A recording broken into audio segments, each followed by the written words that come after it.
繼續新聞時間，今日咧係端午節，全港多區咧都有龍舟競賽㗎。由陳家明講下。赤柱海灘出現嘅唔係紅潮，而係人潮。各隊龍舟好手同埋支持者齊齊應節，參與龍舟競渡。烈日之下同陽光玩遊戲，唔少人早有準備。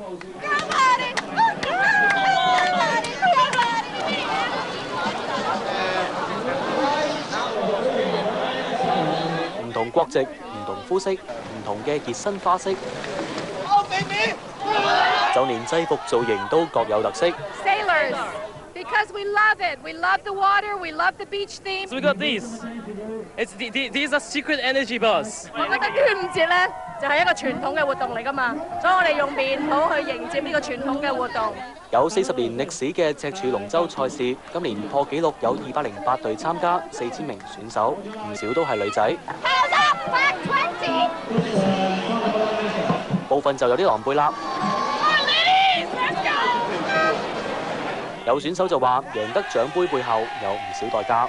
有啲隊員傷咗啦，隻手啦 ，OK， 或者有啲人係扭傷咗，但係到好快復原翻。撐船撐到攰，攞唔到獎杯都有安慰獎。有人索性坐入水裡面食飯。唔少嘅參賽隊伍咧都係以公司嘅名義組隊參加㗎。佢哋話無論係大老闆定係小職員，都係坐埋一條船，一齊同心協力攞到好成績。